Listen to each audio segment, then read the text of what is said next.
So, first of all, how have you been coping during all this lockdown madness? Okay, I think just like everybody, I've been getting a bit more used to it.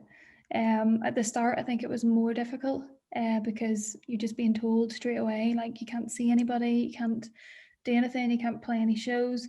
So I think I've kind of got more used to it now, which is probably a bad thing. But yeah,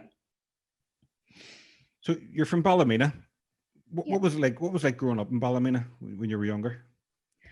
It was great. I live like a bit outside of there, so in the middle of nowhere basically, and it was just good. Like I was always outside, and I've got a brother and two sisters, and we were always just like messing about, like just always having good fun. So yeah, it was quite nice growing up in the countryside, and then sort of I don't know, kind of wanting to go somewhere else later on, I guess, was just what I just wanted to try somewhere else out. So I moved away. And I really like it in London as well. But growing up in Ballymena I loved it. It's a really, really nice town. And did you come from a musical household? I mean, was there music being played around the house growing up? Yeah. I don't know, my dad could play the guitar a bit and like we all sang. It was basically like the Von Traps. We would just be like in the car going somewhere and then it would just be like song would just burst out of all of us. So yeah, it was pretty musical. Everyone can sing, everyone can play a little bit of something like guitar or piano. So yeah, it was quite musical and everyone loves music as well. And what sort of artists and bands were getting played?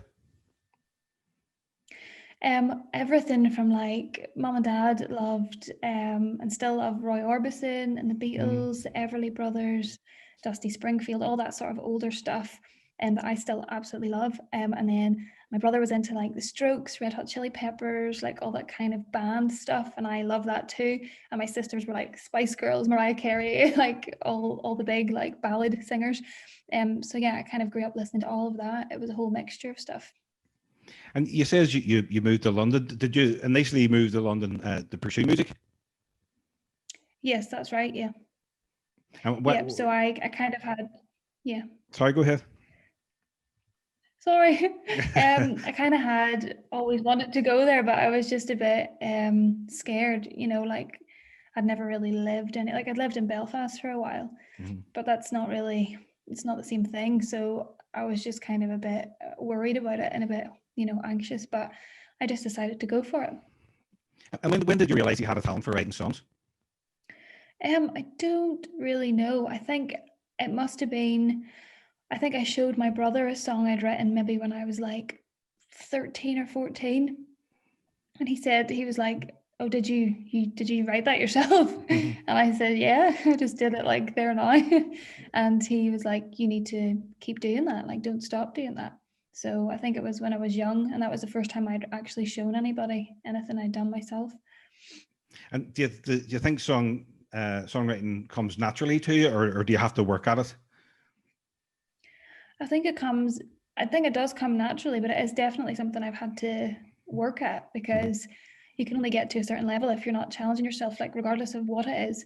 And so whenever I started, I love writing by myself, but whenever I started working with other people, I started to, learn things and, learn to walk away from a song when it's not working. Sometimes Mhm. if I do it by myself, I'm like, no, I can't stop until this is done. And then Mhm. it's done and you still don't like it very much. So I guess working with other people and collaborating with producers and other writers really, really helped me to kind of like learn. Can you remember the first song that you wrote that you thought, right, this is actually quite a good song. I'm getting somewhere with this.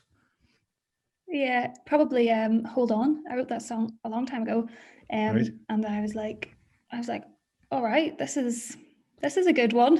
Yeah. And I loved it. Yeah. My friends were just like listening to it. They were like, yeah, yeah, okay, like we've heard that song enough. But yeah, that would be the one that would come to mind. Well, the first single you released this year was Cold. What can you tell me about the Yeah. genesis of that song? It's a great song, really enjoyed it, and the video is really good as well. Thank you very much. Well, that song, I wrote that song with my friend Nick Han. He's amazing. He's such a Mhm. good writer and just a great person. And I don't know, we went in one day to the studio and then I think I had started to play it on the piano, like the chord kind of progression. And I don't know. And then I don't know. I think even by accident, because in the chorus it goes like, and I'd started to play that on the piano, and we were like, let's just keep that in. Let's just make it a choir. So I don't know. I think it was just both of us accepting each other's ideas, and then when it came to the context and like the subject of the song, I guess I didn't even really need to think about it that much. I think I just needed to say some things, and yeah, that's kind of how it came about. Do you write songs from an autobiographical point of view, or sometimes do you just create stuff with characters or things that you've maybe observed? Yeah, a bit of both. I think a lot of it is about stuff that has real life happened, but it might not necessarily be about stuff that's happened to me personally. It could have been about my friends or family or somebody I've encountered. And then also there is a little bit of like, you kind of want the song to sound a bit more like special. So sometimes you will add in, you know, a few little things that kind of make it a bit more like shiny, if you know what I mean. So yeah.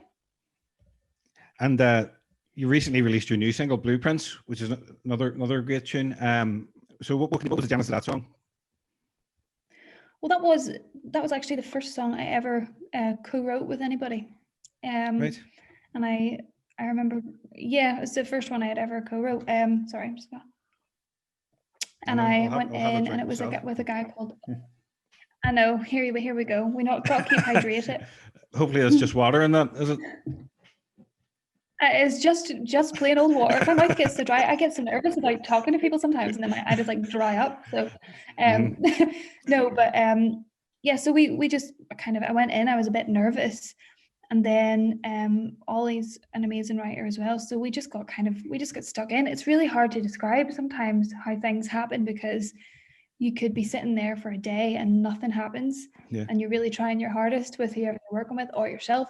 Or sometimes you go in and it just happens in like the space of a couple of hours, and you have the whole thing there.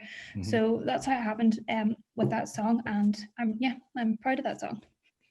And it's been positioned as one of the most in a playlist, one of the most beautiful songs in the world playlist. You know, that must feel good. Yeah, no, it's great to have, like, whenever I don't know, when streaming platforms get behind you, it's really rewarding and nice. So like, I appreciate everybody and anybody listening to it on any playlists ever. Yeah. I mean, Spotify and streaming platforms have its critics, but you know, it's a great way for people to discover music. You know, somebody could be listening to your songs in New Zealand or, you know, the other side of the world. You know. And it's really true, and I think it's exciting as well for artists that are kind of, you know, up and coming as well, because there is no, you know, you can put your music anywhere, and you don't know what could happen. Whereas maybe a few years ago, there was no chance that you could maybe upload it onto Bandcamp or SoundCloud or something, but it wouldn't have the same sort of effect. Yeah, no, absolutely. How have you found lockdown as a songwriter? Have you been feeling inspired because you've been at home, I'm sure, most of the time with nothing to do? Do you know what? Well, I honestly haven't felt that inspired. The first lockdown I actually spent with, not in my own house, it was with people that I'm very close to. And it was because a member of their family actually passed away, who I was also really close to. So I had like no inspiration at all. I felt absolutely horrific. And I was kind of just trying to help out around the house and stuff like that, and just kind of trying to keep myself occupied, because I just wanted to avoid music, really. So yeah, the first time I was kind of not feeling it, and then after a while I did start to write a bit, and I bought stuff so I could produce or learn to produce my own stuff, which was a really, really good investment, because I really love doing that now. And I've kind of been writing a bit back and forth. Last year it was different, because I was in writing sessions like every day of the week, like 4 or 5 days a week every week. So it was very intense, but I don't know. I don't think most people are really all that inspired at the minute. It's kind of, I don't know. It's made me feel a bit like I don't know what's happening. So yeah. You know, I suppose the last thing we need next year is, like, you know, everybody releasing songs about lockdown. You know, be a bit depressing, wouldn't it? Like, well, that's the thing. Like, Totally. And what are you going to write about? Like, what am I supposed to say at the minute? Like, I haven't done anything for a year. Like, I'm just kind of trapped, like the same as everybody else.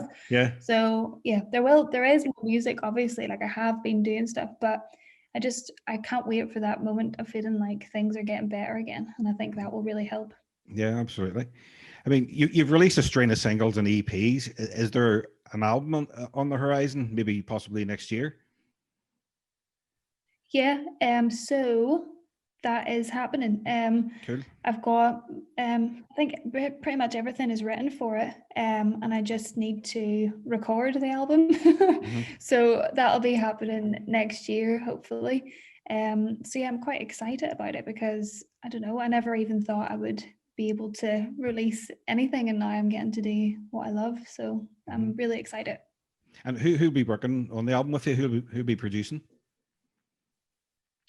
Well, we're kind of having these conversations at the minute, so I can't really say anything. But Right. I mean, I don't know. I've worked with a lot of really, really amazing people. So yeah, I've been lucky so far in terms of like who I've worked with on EPs and everything like that. So it's just I cannot reveal that information just Okay. yet. Top secret. Top secret information, Mark. Is there a particular subject or theme that you would like to write about that you haven't got around to writing about yet? That is a good question. I do not know. Maybe a lot of Lockdown. it is kind of about, yeah, well, I could just write about that. I don't know, maybe like, I don't know. A lot of it's kind of love and loss based. So maybe if I was like just to really like write a really, really happy song, that would be good.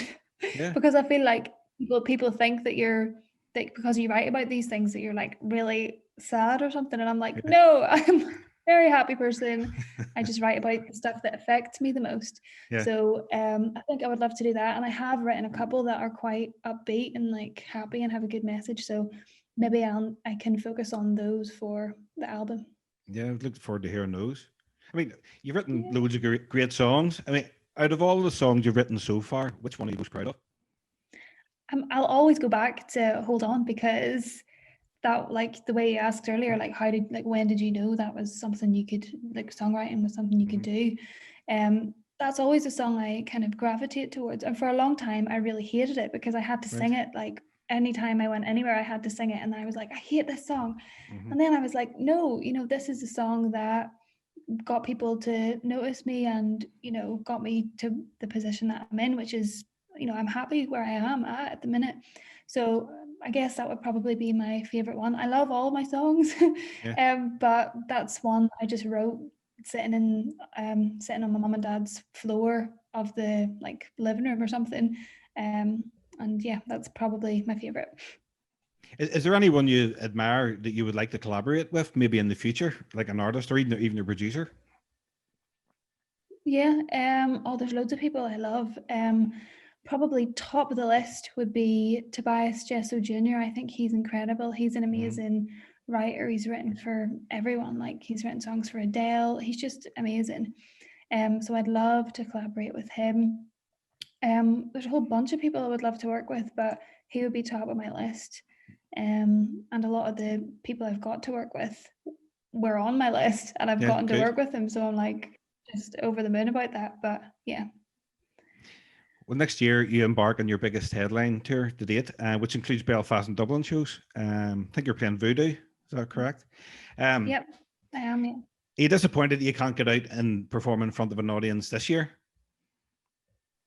Yeah, it's really, really annoyed me, but obviously I understand why. Like, Yeah. but it's just been really, really difficult because you want to, that's part of the whole process as well, as like once you write a song, then you're like, yes, I can't wait to get out next month and sing this to people and see what they think about it.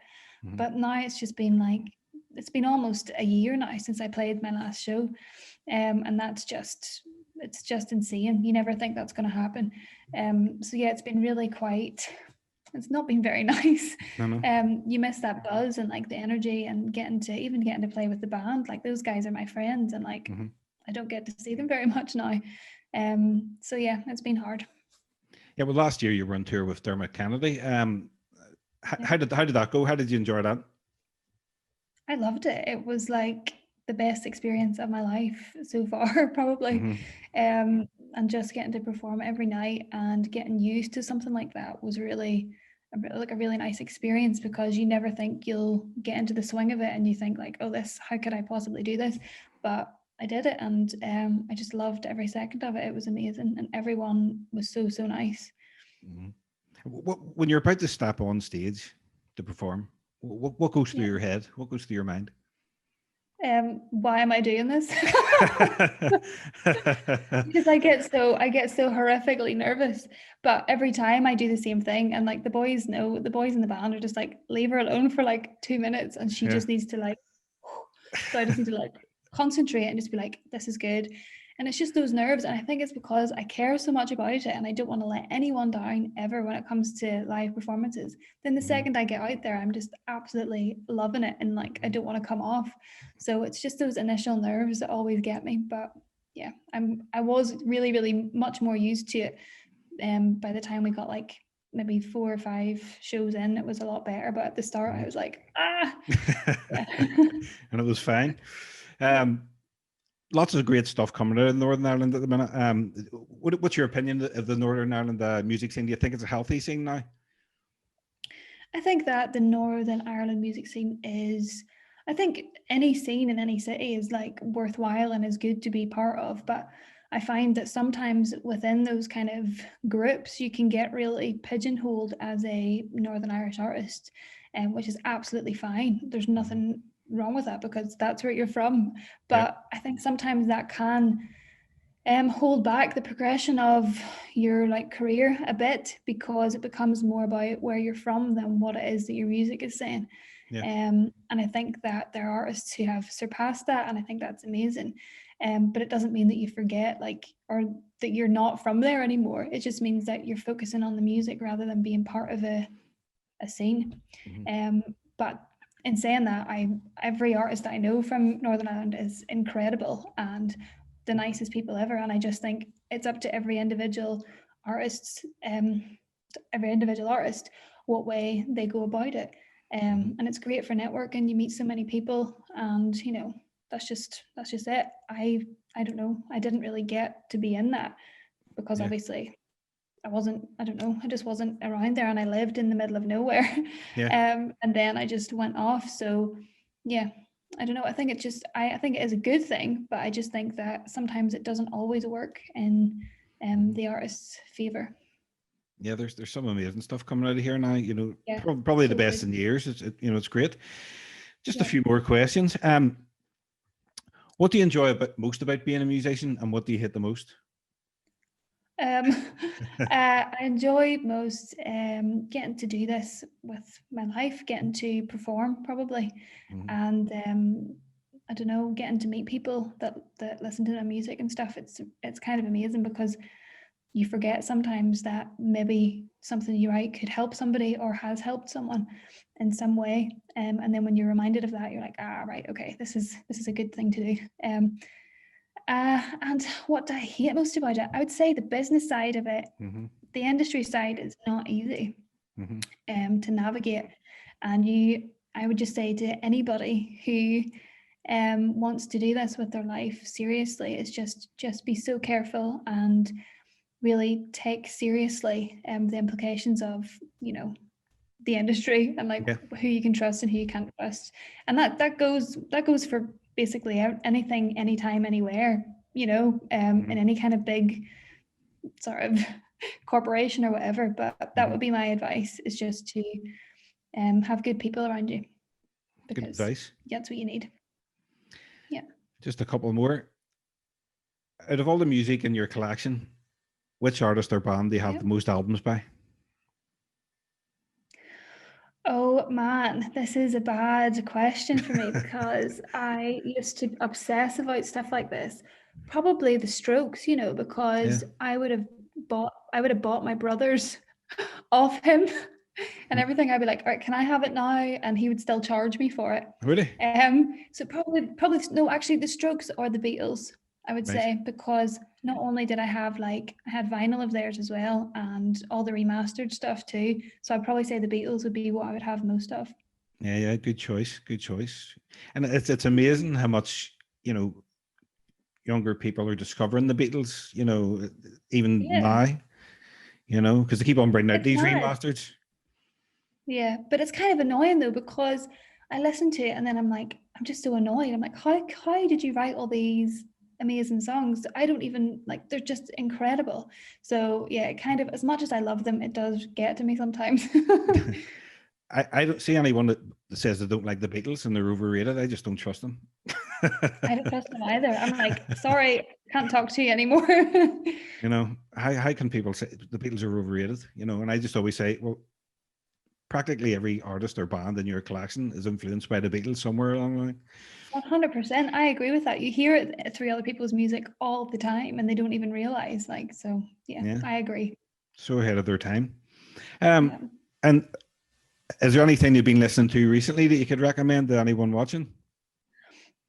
I am obsessed with a band called Perfume Genius, and I love Yeah, good their band. new album, Set My Heart on Fire Immediately, I think it's called.